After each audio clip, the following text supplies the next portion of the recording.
Canadá está a punto de cambiar las reglas del refugio y del asilo con la ley C-12, conocida como la Ley de Fronteras Fuertes, en su parte de inmigración. Un proyecto que el gobierno presenta como una forma de frenar los abusos, pero que más de 300 organizaciones sociales consideran una verdadera amenaza directa al derecho a la protección. En este video de Canadá Tal Cual vamos a entender qué podría cambiar en el sistema migratorio canadiense, a quién afecta esta ley y por qué Canadá decidió llegar hasta aquí. Pero no lo vamos a hacer con un análisis nuestro, sino con un experto invitado. Así es, para eso precisamente invitamos a Fernando Torres, que es consultor y experto en temas de inmigración, para que sea él quien responda una pregunta clave.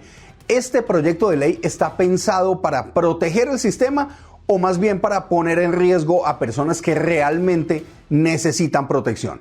Fernando, muchísimas gracias por aceptar la invitación de Canadá Tal Cual para hablar de este tema y de otros más relacionados con el proyecto de ley C-12 justo ahora cerrando el año y aclararnos las dudas que tenemos desde su experticia y desde su experiencia. Muchísimas gracias a ustedes, muy agradecido por la deferencia que ustedes han tenido para invitarme a su programa. Empecemos entonces hablando, Fernando, sobre este proyecto de ley que está en discusión en el Parlamento en este momento y en qué consiste, por qué es tan importante para el país y por qué tiene un énfasis tan especial en el tema del refugio en Canadá. Muchas gracias. En realidad, este proyecto de ley, que aquí es conocido como la Bill C-12, va a entrar a su segunda discusión recién en febrero del 2026, entonces no van a haber cambios en lo que queda de este año y tampoco en los primeros días de enero. Ahora, recordemos que esta es una ley multicomprensiva que no solamente está focalizada en temas de refugio. Recuerden que esto pretende también modificar la legislación del control de drogas, de aduanas, control de cannabis, la ley de océanos, la ley de ciudadanía y por supuesto la ley de inmigración. El objetivo principal de esta norma es la de recibir, procesar y decidir mejor procesos de refugios, y yo entiendo que ante la andanada de casos y de peticiones de protección en Canadá, el gobierno ya ha tenido que tomar algunas medidas desde el comienzo de 2025 para ordenar un poco la casa en temas de refugio.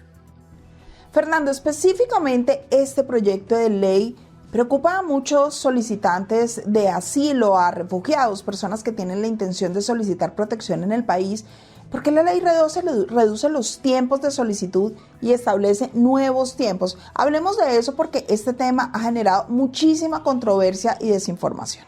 Sí, definitivamente, claro. Definitivamente la Bill C-12, este proyecto de ley, tiene normativas específicas que podrían generar algunos trastornos a aquellos que están todavía pensando en iniciar un proceso de petición de refugio, y no así aquellos que ya tienen un proceso en marcha, y eso es muy importante tener en consideración porque hay muchos rumores, hay información inexacta que se está dando respecto de que esto podría modificar la situación jurídica de aquellos que ya están en un pedido de refugio. Y eso no va a ser así. Lo que esta norma pretende cuando entre en vigencia, que seguramente será a mitad del próximo año, de acuerdo con el ritmo que ha ido tomando desde que se empezó a debatir, es que van a haber dos modificaciones principales. Y yo creo que la más importante es la del año de estadía del peticionante en Canadá. Es importante señalar que esta norma está indicando una fecha precisa, que es desde el 24 de junio del 2020. Si el peticionante tiene un año contados desde el 24 de junio del 2020 a la fecha y tiene más de 12 meses en Canadá, ya no va a poder solicitar un pedido de refugio. Y esa es una de las grandes restricciones que seguramente va a afectar aquellos estudiantes o trabajadores que se encuentran en Canadá pensando en solicitar refugio y que no lo han hecho a la fecha. Probablemente a la entrada de vigencia de esta ley ya no lo van a poder hacer. Bueno, claro, Fernando, pero ahí es donde surge una pregunta que muchas veces nuestros usuarios de Canadá Tal Cual nos hacen, y es, hombre, pero ¿por qué pedirías un asilo después de un año de ya estar en Canadá? ¿Acaso es que te dio miedo después de un año o te enteraste de las amenazas que estabas recibiendo un año después de estar en Canadá?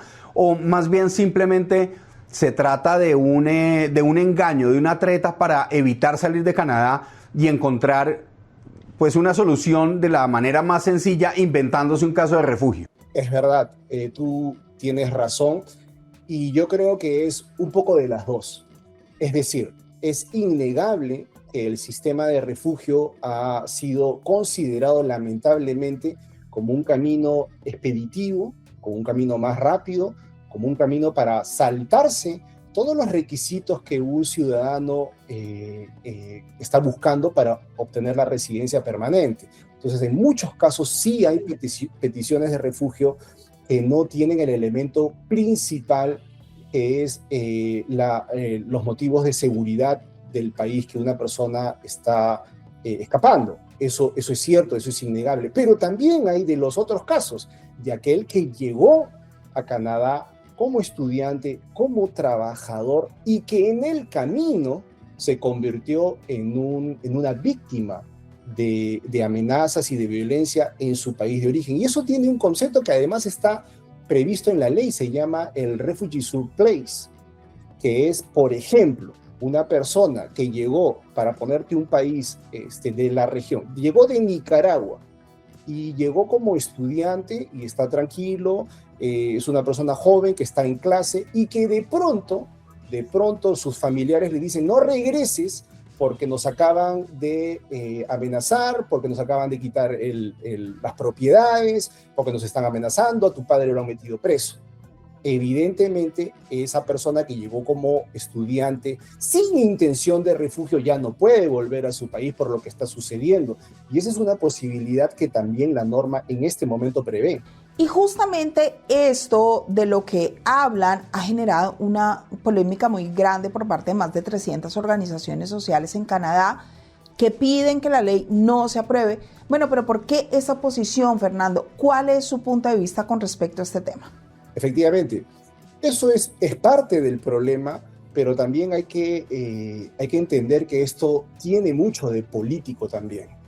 O sea, hay muchas organizaciones que tienen una agenda política y que la hemos constatado no solamente en Canadá, en los Estados Unidos y en Europa también, que por ejemplo abogan por un mundo sin fronteras, un mundo sin borders, un mundo sin restricciones y sin soberanía de los países en temas intrínsecos que le corresponden a cada gobierno, es decir, la regulación de sus fronteras, de quién entra y quién no ingresa. Entonces hay que partir también y hay que tomar con mucho cuidado quién está detrás de cada uno de estos pedidos para que esta norma no se implemente.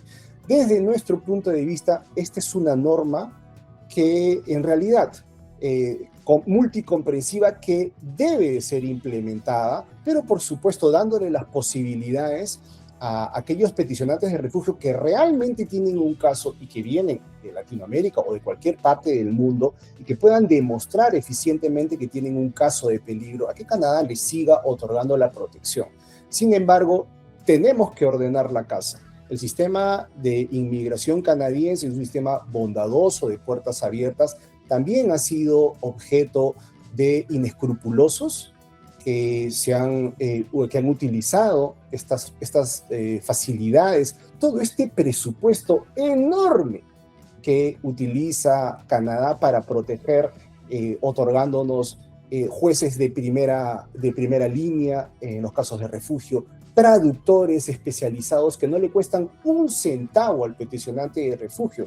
Y esa es una motivación también que los legisladores están poniendo ahora en consideración para ordenar un poco la casa y para que el sistema no se vaya de las manos. Ok, Fernando, analicemos otro punto interesante de la propuesta de esta ley, en la que se establece que quienes ingresan de manera irregular desde Estados Unidos a Canadá y presentan una solicitud después de 14 días, pues tampoco van a ser remitidos al IRB. Desde ese punto de vista legal y humanitario, ¿qué justificación tiene ese plazo tan corto que realmente se traduce en 2 semanas para gestionar una solicitud? Esto podría presentarle a muchas personas traumas, desinformación, incluso miedo. Entonces, ¿cómo podríamos nosotros explicar esta medida?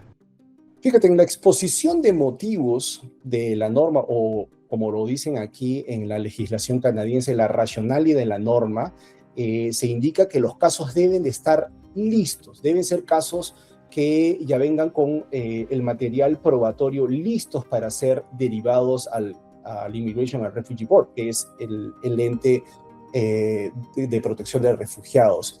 14 días es un plazo que ellos han considerado razonable. Ahora, tú me dices, pero ¿por qué no 15? ¿Por qué no 22? ¿Por qué no 17? Siempre en los casos de tiempos, siempre hay un criterio, digamos, que no puede satisfacer lamentablemente a todo el mundo. ¿Pero por qué tan corto? Porque Inmigración Canadá y el Immigration and Refugee Board consideran que un caso que ya está listo para ser procesado de aquel que viene de los Estados Unidos hacia Canadá tiene un tiempo suficiente. Ahora, ¿qué cosa es lo que sucede en la práctica el día de hoy? Que cuando ingresan a través de la frontera de los Estados Unidos tienen un tiempo muy amplio para preparar un caso. Y cuando digo preparar, me refiero a todo tipo de situaciones, ¿no? Desde mejorar un caso que ya existe hasta crearse un caso desde cero. Y eso es justamente lo que esta norma quiere evitar. O sea, lo que quieren evitar básicamente entonces es que la gente no tenga tiempo para inventarse un caso, para que no tenga tiempo suficiente para engañar, hacer la trampa o crear una mentira que pueda ser usada en un caso falso de refugio y saturar el sistema, como ya hemos visto que ha sucedido. Tú lo has dicho con todas sus letras, Alberto. Fernando, en este caso la gente siempre tiene pues muchas dudas, sobre todo cuando estamos viendo todas las políticas migratorias de Donald Trump en Estados Unidos y todas las restricciones.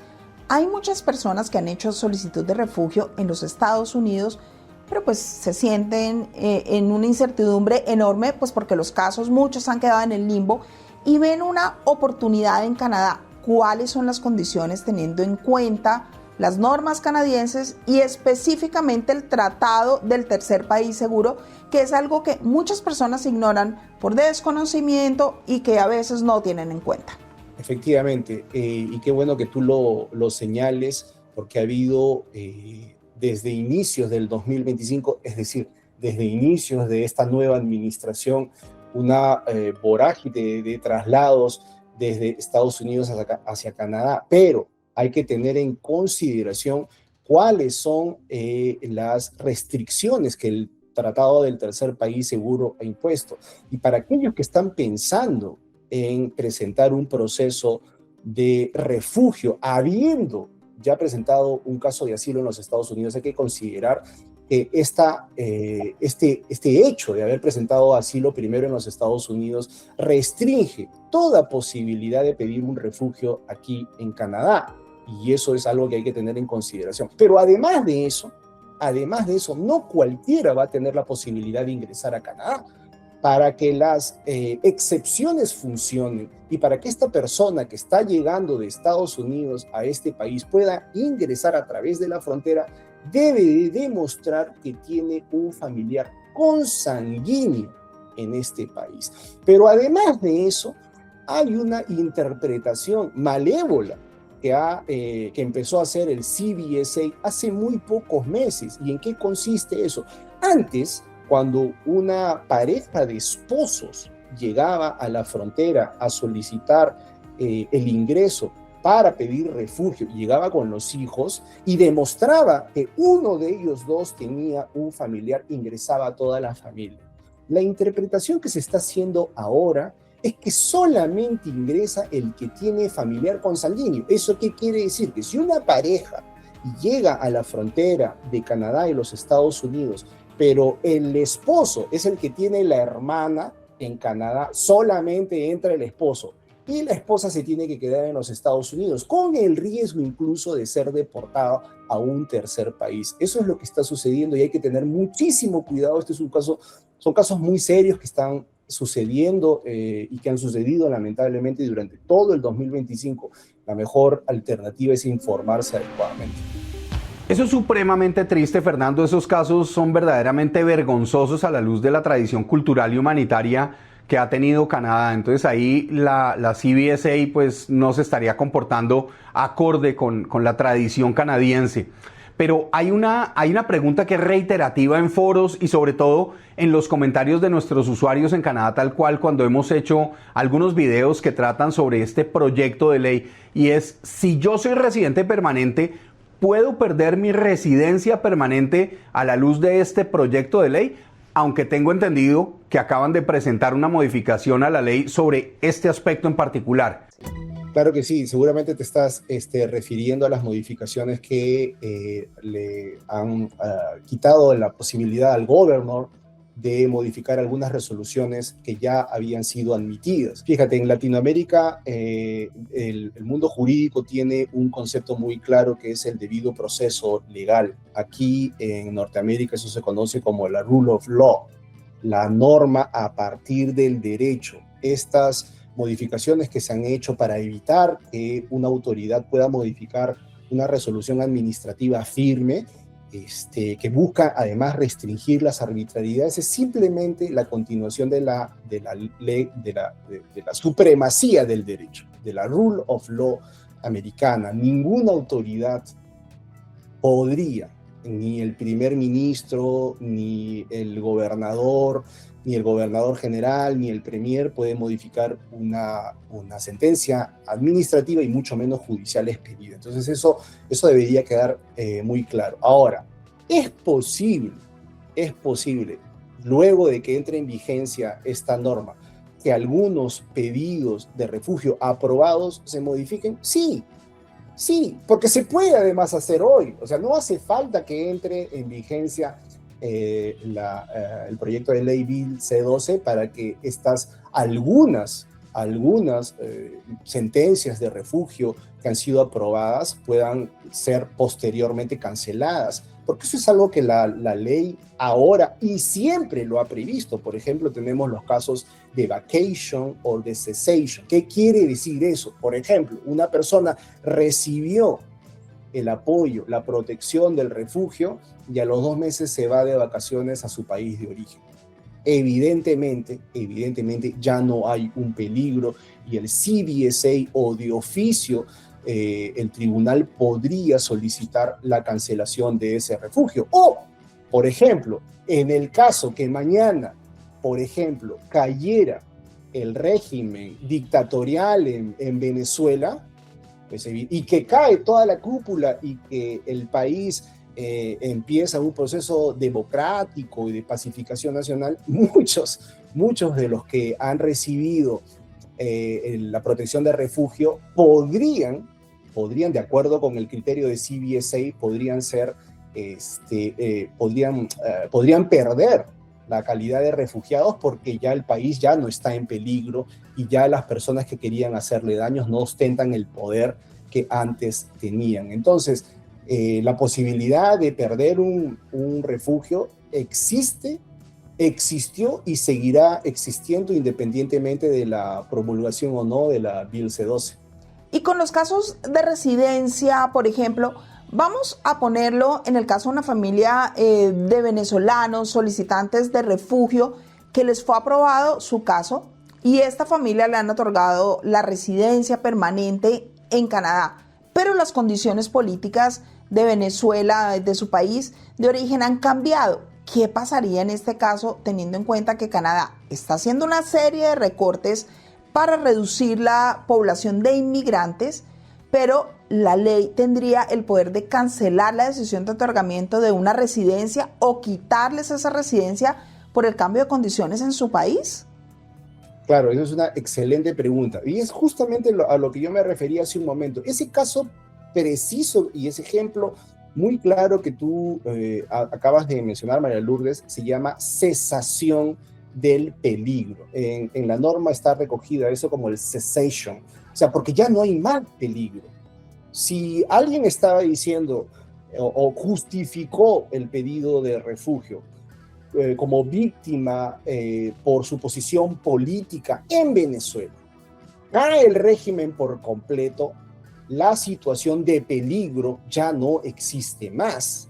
Ahora, ¿eso quiere decir que de inmediato se cancela el refugio? Tampoco, porque esto tiene que ser amparado por un proceso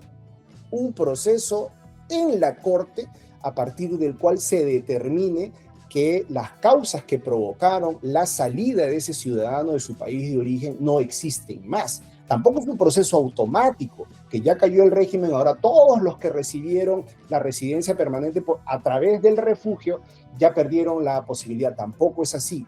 Caso por caso tiene que determinarse cuáles son, digamos, las consecuencias que la caída de un régimen o el cambio de una situación política o económica o social de un país que originó que el postulante llegara a Canadá a pedir refugio han cambiado. Ahora, solamente para terminar de responder esta pregunta, cuando un refugiado obtiene la aprobación, tiene la posibilidad de solicitar la residencia permanente. O sea, su estatus es de residente permanente, no se va a quedar todo el tiempo con un letrero aquí que diga refugiado. Eso no existe, porque el paso inmediato del refugio es la residencia permanente, claro, siempre que se inicie un proceso posterior también. Y tengo otra pregunta como para ir cerrando esta entrevista. En 2025 Canadá registró más de 18,000 deportaciones o remociones en el año fiscal entre 2024 y 2025 que se acaba de cumplir. Una cifra que ha sido presentada como histórica en el país. Desde su experiencia y con los datos en la mano, ¿estamos realmente ante un número extraordinario para Canadá? O más bien estamos viendo un promedio alto dentro de una tendencia que ya venía aumentando en los últimos años en el país, considerando además que el proceso canadiense de deportación es mucho más gradual y humanitario metodológicamente distinto al de los Estados Unidos. Fíjate, María Lourdes, 18,000 deportaciones en un año son aproximadamente 1,500 deportaciones al mes.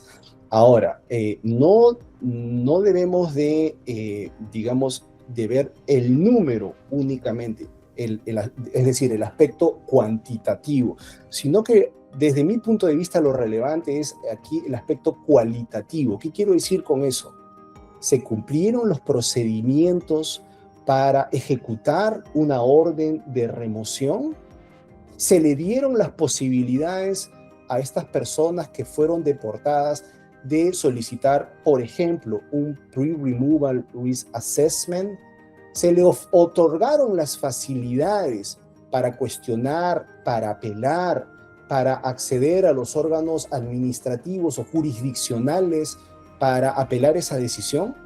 Si las respuestas a todas estas preguntas son siempre positivas, si las personas sí tuvieron acceso a las apelaciones administrativas o judiciales, si las personas sí tuvieron acceso al Pre-Removal Risk Assessment, si después de todos esos procesos y de esos pasos, a pesar de eso, no pudieron justificar su presencia en Canadá, yo creo que Canadá tiene, como todos los países, una obligación de mantener sus sistemas inmigratorios ordenados, porque fíjate, lamentablemente ahora se lo compara con lo que está sucediendo en los Estados Unidos, pero independientemente de lo que pase en otros países, Canadá tiene también una obligación de hacer respetar su sistema inmigratorio, que siempre ha sido un modelo para otros países, y que las próximas generaciones que quieren llegar aquí a Canadá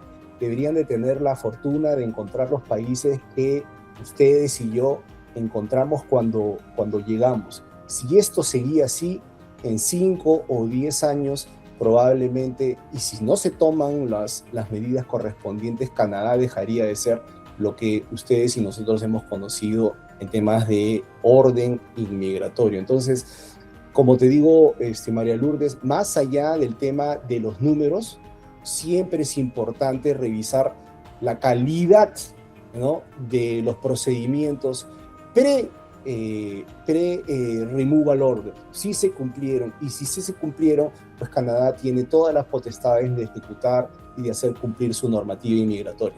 Fernando, muchísimas gracias por haber estado con nosotros en Canadá Tal Cual y por darnos tanta claridad sobre un tema que nosotros hemos venido trabajando en este canal con muchísima investigación, pero que qué mejor que tener una persona con mucho rigor y con un conocimiento y una experiencia tan amplia como la suya. Muchísimas gracias por estar aquí. Las gracias a ustedes, Alberto, María Lourdes, por la invitación.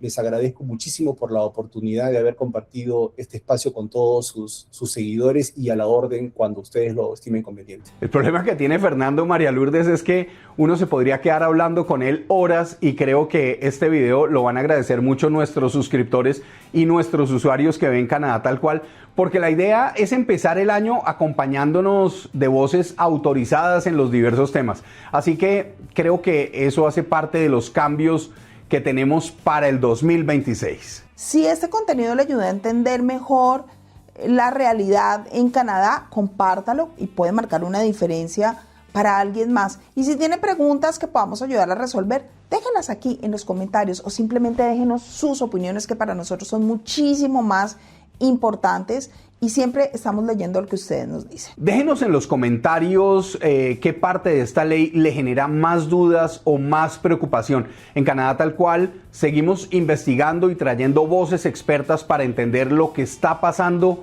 sin filtros. Y si usted sabe inglés pero siente que necesita muchísimo más confianza y que necesita desenvolverse mejor con el idioma, pues hay un lugar en donde lo pueden ayudar a través de un método revolucionario que se llama Baobab. Y este lugar es Neonative. Ellos han desarrollado este método de aprendizaje y les cuento que es fantástico.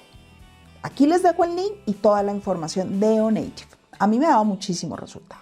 En el 2026 vamos a llegar cargados de cosas nuevas. Ustedes nos han pedido que les contemos historias de inmigrantes en Canadá, y esa es una de las cosas que vamos a hacer en nuestro nuevo proyecto que se llama Desde Cero. Historias que merecen ser contadas, pero para eso necesitamos a más personas que se unan a nuestra comunidad en Canadá Tal Cual. Por eso es importante que sigan el canal, suscríbanse, que eso es gratis y no duele, por favor.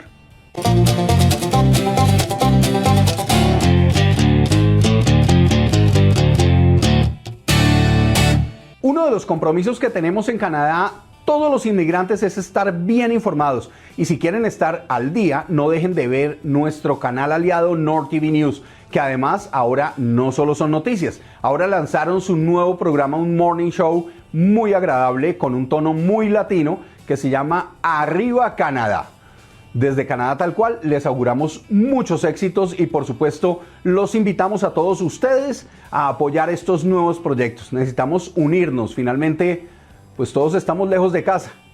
Hasta la próxima y esto es Canadá Tal Cual. Los invitamos a ver las noticias de Canadá y el mundo en nuestro canal aliado NorTV News y a seguirlo en YouTube y Facebook.